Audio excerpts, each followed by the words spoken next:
അസ്സലാമലൈക്കും. Hello everyone, welcome back to Hasee's diary. നമുക്ക് കുറച്ച് ജാമ്പയ്ക്ക കിട്ടിയിട്ടുണ്ട്. ജാമ്പയ്ക്ക അതായത് റോസ് ആപ്പിൾ എന്ന് പറയും. ഇതുകൊണ്ട് നമ്മൾ സാധാരണ ഉപ്പിലിടാറുണ്ട്, അതുപോലെ അച്ചാറിടാറുണ്ട്. അപ്പോൾ ഇന്ന് നമുക്ക് പതിവിലും വ്യത്യസ്തമായിട്ട് ഒരു ജാം ഉണ്ടാക്കിയാലോ. ഒരുപാട് സാധനങ്ങളൊന്നും ആവശ്യമില്ല, വെറും 3 ചേരുവ മാത്രം മതി ഇതുണ്ടാക്കാൻ. അപ്പോൾ നമുക്കിത് എങ്ങനെ ഉണ്ടാക്കുന്നതെന്ന് നോക്കിയാലോ. ഈ ജാമ്പയ്ക്ക അത്യാവശ്യം നല്ല വിളഞ്ഞ ജാമ്പയ്ക്കാണ് കേട്ടോ. അതുകൊണ്ട് തന്നെ ഇതിൻ്റെ ഉള്ളിൽ അത്യാവശ്യം പൊടിയും അതുപോലെ കുഞ്ഞു കുഞ്ഞു പ്രാണികളൊക്കെ ഉണ്ടാവും. അപ്പോൾ ഇത് നമുക്ക് ആദ്യമായിട്ടൊന്ന് കഴുകിയെടുക്കാം. ഇവിടെ കഴുകാനായിട്ട് ഞാൻ എടുത്തിരിക്കുന്നത് തിളപ്പിച്ച ആറിയ വെള്ളമാണ് കേട്ടോ. ഒത്തിരി അധികം തന്നെ വെള്ളം ഒഴിച്ച് നല്ലതുപോലെ ഒന്ന് ഇളക്കി കഴുകിയെടുക്കണം. ഇതിൻ്റെ ഉള്ളിൽ കുഞ്ഞു പൂമ്പൊടിയൊക്കെ ഉണ്ടാവും, നന്നായിട്ടൊന്ന് പോയി കിട്ടാൻ വേണ്ടിയിട്ട് 2 പ്രാവശ്യം നല്ല രീതിയിൽ കഴുകി എടുത്തിട്ട് വരാം. ഇപ്പോൾ നമ്മൾ നന്നായിട്ട് ജാമ്പയ്ക്ക ഒന്ന് കഴുകി എടുത്തിട്ടുണ്ട്. ഇനി നമുക്കിത് കട്ട് ചെയ്ത് പീസാക്കി എടുക്കാം. ഇത് കട്ട് ചെയ്യേണ്ടത് എങ്ങനെയാണെന്ന് വെച്ചാൽ ഇതുപോലെ നമ്മൾ പറിക്കുന്ന സമയത്ത് ഉണ്ടാകുന്ന ഞെടുപ്പ് ഭാഗം ഒന്ന് മാറ്റിക്കളയുക. അതുപോലെ ഇതിൻ്റെ ഉള്ളിൽ സീഡ് ഉണ്ടാവും. ഇപ്പോൾ ഇത് അത്യാവശ്യം സീഡ് കുറഞ്ഞ ജാമ്പയ്ക്കയാണ്, അപ്പോൾ നല്ല സീഡുള്ള ജാമ്പയ്ക്കയുണ്ട്. അപ്പോൾ സീഡ് ഇല്ലാത്തതാണെങ്കിലും ജസ്റ്റ് ഇതുപോലെ ഒന്ന് കട്ട് ചെയ്തിട്ട് ഇതിൻ്റെ ഉള്ളിൽ ആ ഒരു കുഞ്ഞു പോർഷൻ ആയതാൽ അത് വൃത്തിയാക്കിയിട്ട് എടുക്കണം കേട്ടോ. കാരണം അത് ഉണ്ടെന്നുണ്ടെങ്കിൽ നമ്മുടെ ജാമിന് ചെറിയൊരു കയ്പ്പ് ഫീൽ ചെയ്യും. അപ്പോൾ അതുകൊണ്ട് നല്ല രീതിക്ക് ശ്രദ്ധിച്ച് തന്നെ അതിൻ്റെ ആ ഒരു ഉള്ളിലത്തെ ആ വേസ്റ്റൊക്കെ നന്നായിട്ട് റിമൂവ് ചെയ്ത് കളയുക. അങ്ങനെ ഈ ജാമ്പയ്ക്ക കുഞ്ഞു കുഞ്ഞു പീസാക്കി നമ്മൾ കട്ട് ചെയ്തെടുക്കുക. അതിനുശേഷം ഞാൻ ഒന്നും കൂടി ഒന്ന് കഴുകി എടുക്കുന്നുണ്ട്. ഇപ്പോൾ നമ്മൾ കഴുകുന്നത് ചെറിയ തണുത്ത വെള്ളത്തിലാണ്. അപ്പോൾ ആ വെള്ളത്തിലൊന്ന് കഴുകിയതിന് ശേഷം നമുക്കിതിനെ കുറേശ്ശെയായിട്ട് മിക്സിയുടെ വലിയ ജാറിലിട്ടിട്ട് നമുക്കിന്ന് അരച്ചെടുക്കണം. അപ്പോൾ ഞാൻ ഇത് പകുതി ആദ്യം എടുക്കുന്നുള്ളൂ. 2 തവണയായിട്ടാണ് ഇത് ഞാൻ അരച്ചെടുക്കുന്നത്. കാരണം ഒരുമിച്ചിട്ട് അരച്ചിട്ടുണ്ടെങ്കിൽ ഇത് വലിയ ബുദ്ധിമുട്ടാവും അരഞ്ഞ് കിട്ടാൻ. നമ്മളിതിലേക്ക് വെള്ളമോ മറ്റോ ഒന്നും ചേർക്കാതെയാണ് അരച്ചെടുക്കുന്നത്. നല്ല ഫൈനായിട്ട് അരച്ചെടുക്കുക. ഇത് കണ്ടില്ലേ, ഇപ്പോൾ ഞാൻ അരച്ചെടുത്തിട്ടുണ്ട്. നമ്മുടെ ചെറിയൊരു ഇങ്ങനെ ഒരു തരിതരിപ്പ് പോലെയൊക്കെ ഫീൽ ചെയ്യും. അത് നമ്മൾ കുക്ക് ചെയ്യുന്ന ടൈമിൽ റെഡിയാക്കിയിട്ട് കേട്ടോ. അങ്ങനെ 2 തവണയായിട്ട് നമ്മളിത് അരച്ചെടുത്തിട്ടുണ്ട്. അതേ കണ്ടില്ലേ, നല്ല ഫൈനായിട്ട് അരച്ചെടുത്തിട്ടുണ്ട്.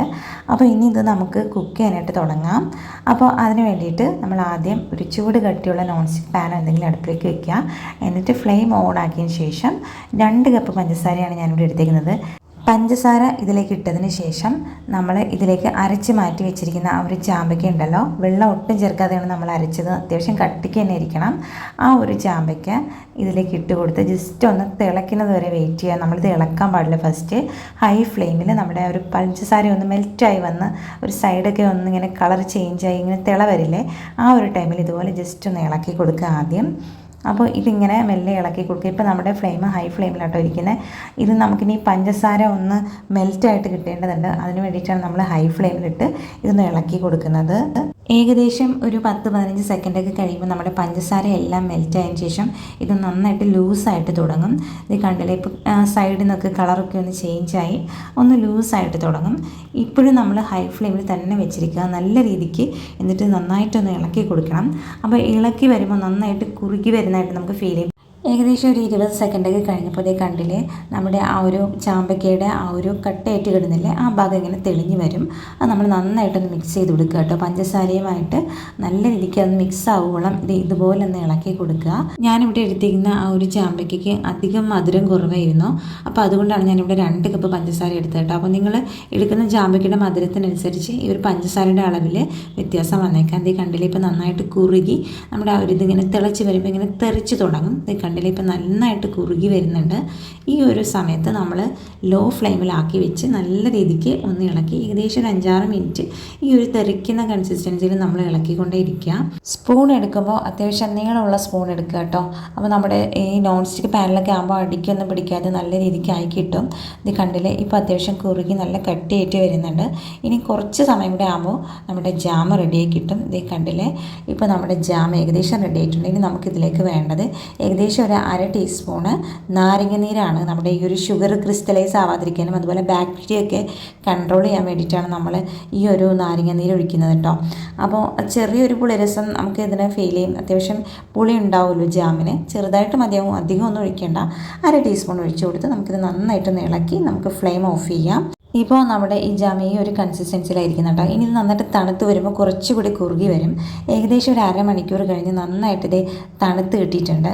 ഇനി ഇത് നമുക്ക് ഇതൊരു കുപ്പിയിലേക്ക് മാറ്റാം. ഞാനിവിടെ എടുത്തിരിക്കുന്നത് 1 കിലോയുടെ ഒരു ജാമിൻ്റെ ബോട്ടിലാണ് കേട്ടോ. ചില്ല് കുപ്പിയിലാണ് എപ്പോഴും ജാം സൂക്ഷിക്കാൻ നല്ലത്. അപ്പോൾ അതിലേക്ക് ഇട്ട് വെച്ച് കഴിഞ്ഞാൽ ഏകദേശം ഒരു മാസത്തോളമൊക്കെ നമ്മൾ ഫ്രിഡ്ജിൽ വെച്ചിട്ടുണ്ടെങ്കിൽ ഈ ജാം കേടാകാതിരിക്കും. പുറത്ത് വെക്കുകയെന്നുണ്ടെങ്കിൽ ഒരാഴ്ചയ്ക്കുള്ളിൽ യൂസ് ചെയ്യാനായിട്ട് ശ്രദ്ധിക്കണം കേട്ടോ. നമ്മൾ ഫ്രിഡ്ജിലോട്ട് വെക്കുന്ന സമയത്ത് നന്നായിട്ട് ഒന്നും കൂടി ഒന്ന് കട്ടിയായിട്ട് കിട്ടും. ചെറിയ തണുപ്പോടുകൂടി കഴിക്കാനാണ് ആ ഒരു ടേസ്റ്റ് കിട്ടുക കേട്ടോ. അത് കണ്ടില്ലേ, 1/2 കിലോയുടെ ആ ഒരു കുപ്പിയിൽ നിറയെ ജാമുണ്ട്, എന്നിട്ടും ബാലൻസ് ഉണ്ട് കേട്ടോ. അപ്പോൾ ഇത് നമുക്ക് നന്നായിട്ട് അടച്ച് മാറ്റി ഒന്ന് വെക്കാം. അങ്ങനെ 1/2 കിലോയുടെ ഒരു ബോട്ടിൽ നമ്മൾ ഫില്ലാക്കി എടുത്തിട്ടുണ്ട്. ഇനി നമുക്ക് 250 ഗ്രാമിൻ്റെ ഒരു ചെറിയ ജാം ബോട്ടിൽ തന്നെ എടുത്തിട്ട് അതിലേക്ക് ഇത് മാറ്റി കൊടുക്കാം. ഇത് കണ്ടില്ലേ, ഇപ്പോൾ അത്യാവശ്യം നല്ല നമ്മൾ നേരത്തെ ആ ഒരു ഇറക്കി വെച്ചതിൽ നിന്നും കുറച്ചുകൂടി കട്ടിയായിട്ടാണ് കിട്ടിയിട്ടുള്ളത്. ഇത് നമ്മൾ ഫ്രിഡ്ജിൽ വെച്ച് യൂസ് ചെയ്യുന്ന സമയത്ത് അത്യാവശ്യം നല്ല ജാമിൻ്റെ അതേ കൺസിസ്റ്റൻസിയിൽ തന്നെ ഉണ്ടാവും കേട്ടോ.